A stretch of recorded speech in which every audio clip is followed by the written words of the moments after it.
Alright, reka nanone nongere basuze mbifurize kugira ibihe byiza nshuti bakunzi ba Iberera TV.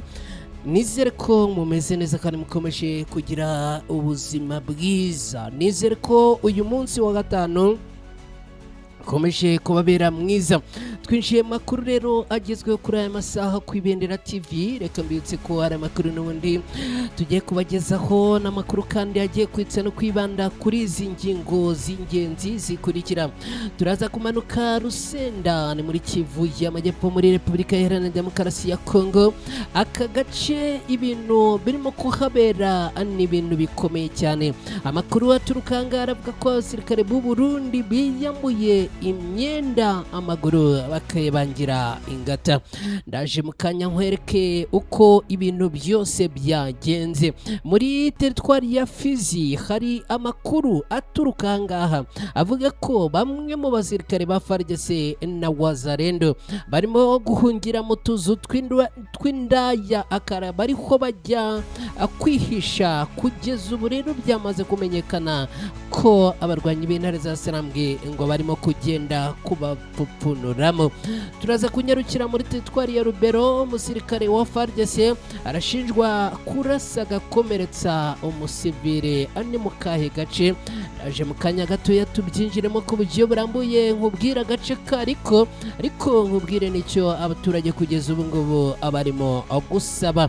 Mu mujyi wa Uvira umuyobozi w'uyu mujyi yakajije ingamba z'umutekano. Ibikorwa byose byo mu ijoro ngo bigomba guhagarara saa 6 z'ijoro. Kubera iki kandi ibintu muri Uvira bihindutse gutya? Aka nakundaje nkagusobanurire neza. Hanyuma inshuti bakunzi ba Ibendera TV muze kunyemerera tuze kunyarukira muri Kivu y'Amajyaruguru. Alliance Fleuve Congo 23 yamaze kudeployinga ingabo nyinshi ahitwa Ihura n'ahitwa Maremo. Ni kubera iyihe mpamvu? Ni mu kahe gace cyangwa se ni mu yihe teritwari? Ndaje mukanya ambigusobanurire akantu ku kandi tubive mu zindi muzingo. Abarwanyi ba Mayindombe kugeza ubu ngubu aha Mayindombe umutekano wakajijwe ahitwa Iyumbi. Ni nyuma y'imirwano ikomeye yakomerekeyemo abantu abenshi, imibare ndayifite. Shuti bakunzi ba Ibendera TV rero ngizi ngingo z'amakuru mu by'ukuri tugiye kwitsa no kwibandaho muri aya makuru yacu yo muri aka kanya. Ntabwo ndibwirirwe mbasaba ngo munkorere like, ibi bimaze kuba nk'akamenyero. Tumaze kumenyera yuko winjira no ukora like, tumaze kumenyera ko iyo uri mushyashya ugeze hano ku Ibendera TV ugomba guhita ukora subscribe. Hanyuma rero reka dukubite tubangurana ya makuru, hanyuma ubundi namwe mukomeze kugenda mutugaragariza ko muri kumwe natwe, biraza kuba ari byiza cyane. Nge nitwa Mukada, mbahaye ikaze rero mwese aho muherereye. Nizere ko mu kanya gatoya ngaruka twinjirana namwe muri aya makuru ku buryo burambuye.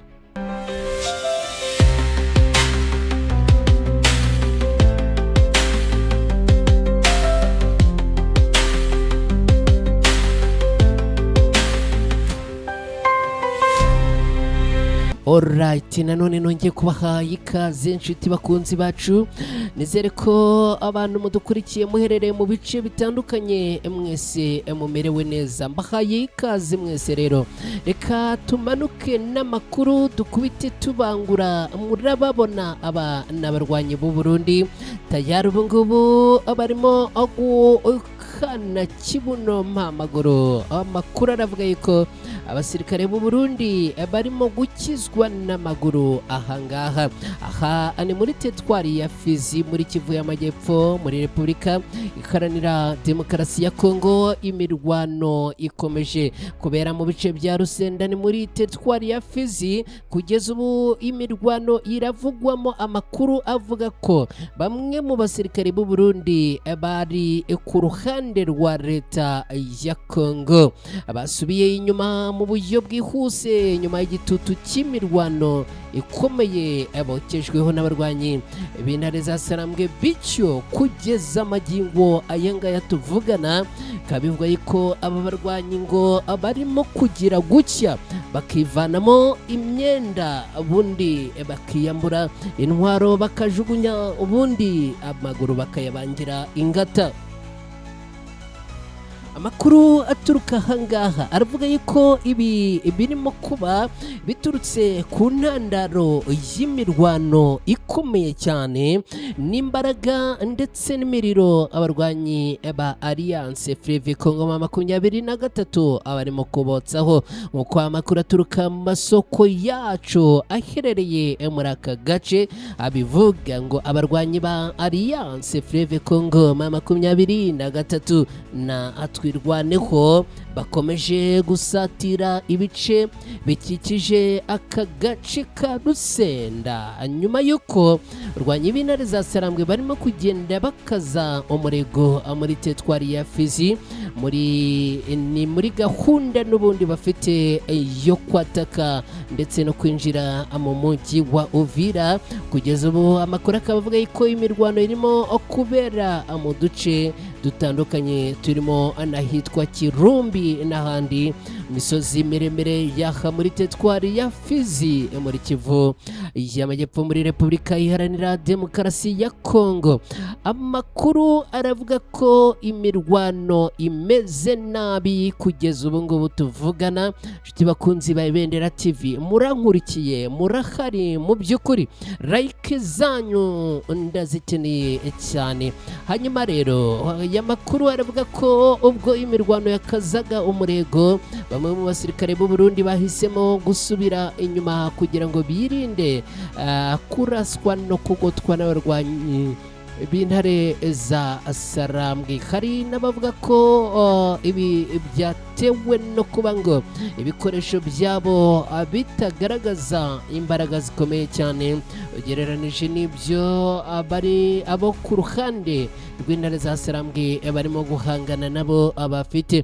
Abaturage bavuga ko urusaku rw'amasasu rwakomeje kumvikana masaha menshi bigatuma benshi bahunga ingo zabo berekeza mu bice batekereza ko bifite umutekano.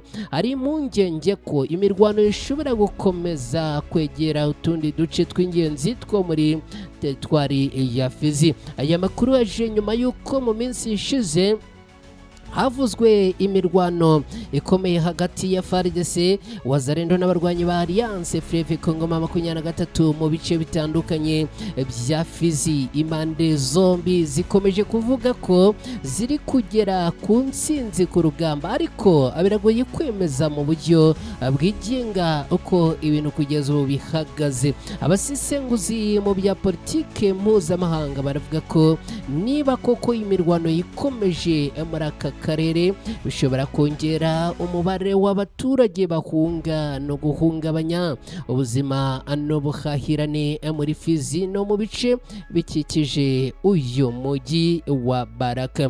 Nshuti bakunzi ba Ibendera TV, ndongera mbinginge munkorere subscribe. Abantu bashyashya mugeze hano ku Ibendera TV, ndabinginga ngo munkorere subscribe niba muhari, ariko kandi niba nawe wamaze kuhagera unkorere like, uraza kuba ugize neza. Reka dukomeje n'aya makuru muri teritwari ya Fizi. Hari amakuru avuga yuko bamwe mu basirikare ba leta ya Congo FARDC na Wazalendo byaje kuvumburwa ko bihishe mu tuzu tw'indaya. Kugeza ubu aya ni amakuru mashya agera ku Ibendera TV yaturutse muri Kivu y'Amajyepfo mu bice bya Fizi. Hakaba hakomeje kuvugwa imirwano ikomeye hagati y'ingabo ziri ku ruhande rwa leta ya Repubulika Iharanira Demokarasi ya Kongo abakomeje guhangana n'intare za Sarambwe. Amakuru aravuga yuko mu gihe byamaze kumenyekana yuko abarwanyi bo ku ruhande rwa leta ya Kongo ibijyanye n'imbaraga ku rugamba zikomeje kuba nkeya, ngo barimo kubona bokejwe igitutu n'intare za Sarambwe, bagahita binjira mu tuzu tw'indaya, imbunda bakavanamo bakajugunya, imyambaro ya gisirikare bakavanamo bakajugunya. ubundi bakinjira mu tuzu tw'indaya abakitsimbamo. Hari amakuru aturuka masoko yo muri aka gace avuga ko bamwe mu basirikare ba FARDC n'abarwanyi ba Wazalendo bakomeje kwirukanka basubizwa inyuma abiturutse ku gitutu cy'imirwano, bityo rero ngo babura aho bahungira bagahita abinjira mu tuzu tw'indaya. Aya makuru avuga ko bamwe bashatse aho bihisha mu duce dutandukanye tw'umujyi kugira ngo abirinde imirwano. Hari kandi bivugwa ko hashobora kuba hari abayobozi ba gisirikare bashinzwe kugenzura imyitwarire n'imyubahirize y'amabwiriza no kuvuga discipline mu gisirikare bamaze koherezwa ahangaha nyuma y'uko bimenyekanye ko abasirikare benshi batangiye gucika intege, barimo gukuramo imyenda y'intwaro bakajugunya ubundi bagatoroka igisirikare. Aya makuru avuga yuko rero kugira ngo iki kibazo gikemuke byamaze gusaba yuko hafatwa ingamba zo kohereza abasirikare bashinzwe discipline ahangaha kugira ngo harebwe niba iki kibazo cyakemuka. Kugeza ubu 23 no kuvuga intare za Sarambwe bakaba abasobanura yuko n'ubundi bakomeje gahunda yabo yo kurinda abaturage mu gihe bashinja uruhande rwa leta ya Kongo kumena amaraso. Abaturage bo muri teritwari ya Fizi muri Kivu y'Amajyepfo muri Repubulika Iharanira Demokarasi ya Kongo bavuga ko imirwano ikomeje guteza ubwoba no gutuma benshi bahunga ingo zabo, mu gihe ibikorwa by'ubucuruzi n'ubuhinzi bikomeje guhagarara ndetse no gucumbagira. Nshuti bakunzi ba Ibendera TV, munyemerere dukubite tubangura twerekeze muri teritwari ya Rubero ni muri Repubulika Iharanira Demokarasi ya Kongo muri Kivu y'Amajyaruguru. Niba wamaze kugera hano nago rwose na abyibagirwa kukubwira ko nyene like yawe niba ari ubwa mbere ugeze hano ku Ibendera TV biraza kunyura binanshimishije unkoreye subscribe. Muri teritwari ya Rubero umusirikare wa FARDC arashinjwa gukomeretsa cyane umusivile imuhangi, abaturage bakaba basaba ubutabera. Ni muri Kivu y'Amajyaruguru muri teritwari ya Rubero umusirikare wo mu ngabo za Repubulika Iharanira Demokarasi ya Kongo FARDC arimo gushakishwa, arimo gushinjwa gukomeretsa bikomeye umusivile mu gace ka Muhangi muri teritwari ya Rubero. Ibi byabaye mu gihe kibazo cy'umutekano n'imyitwarire ya bamwe mu basirikare gikomeje gutera impungenge mu baturage, nk'uko amakuru aturuka mu baturage no mu bayobozi bo muri aka gace abitangaza. Uyu musivile ngo yarashwe arakomereka bikomeye n'uyu umusirikare mu buryo butarasobanuka neza. Umuryango wahohotewe uvuga ko kugeza ubu utaramenyeshwa impamvu yaba yaratumye iki gikorwa akiba, no kuvuga impamvu yatumye uyu muvandimwe wabo cyangwa uyu muntu wabo araswa. Umwe mu bo mu muryango we yagize ati nta mpamvu twigeze tubwirwa kugeza na n'ubu. Iki kibazo cyateje uburakari bukomeye mu baturage ba Muhangi, basaba ko ubutabera bwa gisirikare bwihutira gukora iperereza ryimbitse no kuryozwa uwo umusirikare niba ibyo aregwa abihamwe. Abayobozi bibanze nabo bavuga ko ari ngombwa ko hakorwa iperereza riboneye kugira ngo amenyekane ukuri kw'ibyabaye. Amakuru aturuka muri komine ishinzwe kurengera abaturage muri aka gace avuga kandi ko uwo musirikare avugwaho no kuba yarigeze kuvugwa mu bindi bikorwa by'ubugizi bwa nabi, nubwo ibyo birego nabyo bikwiye gukorwaho iperereza kugira ngo byemezwe. Abaturage bo muri Muhangi bavuga ko abahangayikishijwe n'umutekano wabo, bagasaba ko ingabo zoherezwa kubarinda zikurikiza amategeko kandi zikubahiriza uburenganzira bw'abaturage.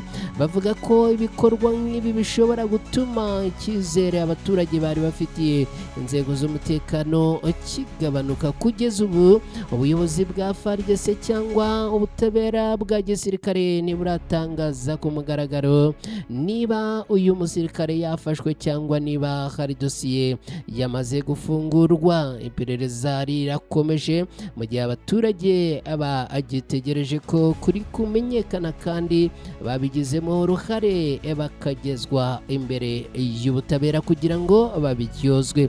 Nshuti bakunzi ba Ibendera TV, ni munyemerere dukubita tubangura twihutana aya makuru, tumanuke muri Kivu y'Amajyepfo twerekeze mu mujyi wa Uvira. Umuyobozi w'umujyi wa Uvira yakajije ingamba z'umutekano. Kugeza ubu tuvugana, ibikorwa byose byo mu ijoro bigomba kujya bihagarara saa sita z'ijoro zo muri uyu mujyi. Mu mujyi wa Uvira ni muri Kivu y'Amajyepfo muri Repubulika Iharanira Demokarasi ya Kongo. Ubuyobozi bw'umujyi wa Uvira bwatangaje ingamba nshya zikomeye zigamije guhangana n'umutekano muke ukomeje kuvugwa muri uyu mujyi. Meya wa Uvira yategetse ko ibikorwa byose by'ubucuruzi n'ibindi bikorwa byo mu ijoro bigomba kuba byahagaze bitarenze nibura saa sita z'ijoro mu rwego rwo kugabanya ibyaha n'ibikorwa by'ubugizi bwa nabi. Nk'uko ubuyobozi bwabisobanuye, iki cyemezo ngo gifashwe nyuma y'uko umutekano ukomeje kuzamba mu bice bitandukanye by'umujyi, aho abaturage bakomeje gutaka ubwicanyi, ubujura bukoreshejwe intwaro, ubwambuzi n'ibindi bikorwa byitera ubwoba. Itangazo rya meya rivuga ko guhera ubu utubari, amaresitora, amaduka, ibirori n'ibindi bikorwa byakira abantu nijoro bigomba kuba byafunze mbere cyangwa bitarenze saa sita z'ijoro. Ubuyobozi bwaburiye ko abazarenga kuri aya mabwiriza bazahanwa hakurikijwe amategeko ariho. Izi ngamba zije mu gihe imiryango ya sosiyete sivile imaze iminsi isaba ko hafatwa ibyemezo bikomeye byo kurinda abaturage. Raporo zitandukanye zigaragaza ko hari abaturage bicwa cyangwa bagakomereka mu bikorwa by'abitwaje intwaro, mu gihe hakomeje kuvugwa ibibazo by'ubusahuzi mu bice byinshi by'uyu mujyi wa Uvira. Abaturage bamwe bavuga ko bishimiye iki cyemezo, bakavuga yuko bizeye ko gishobora kugabanya ibyaha bikorwa nijoro. Hari n'abacuruzi bavuga ko amasaha mashya ashobora kugira ingaruka ku bucuruzi bwabo, cyane cyane ku bakoraga ibikorwa byabo mu masaha y'ijoro. Abasesenguzi bavuga ko gukaza amabwiriza bishobora gufasha mu kugenzura umutekano, ariko ko bizatanga umusaruro urambye ariko biherekejwe no kongera amarondo, gukora iperereza ku byaha no gukurikirana ababikora. Nshuti bakunzi ba Ibendera TV, mudukurikiye muri aya makuru, nimunyemerere twerekeze muri Kivu y'Amajyaruguru muri Repubulika Iharanira Demokarasi ya Kongo. Ariko mbere yo kumanuka aha, reka gato yanze mbanze nkwe kutuzi ubundi nze dukomeze n'aya makuru.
Kireka rero dukomeze n'aya makuru nari mbibabwiye yuko tugiye gukomeza aya makuru n'ubundi ku yindi ngingo.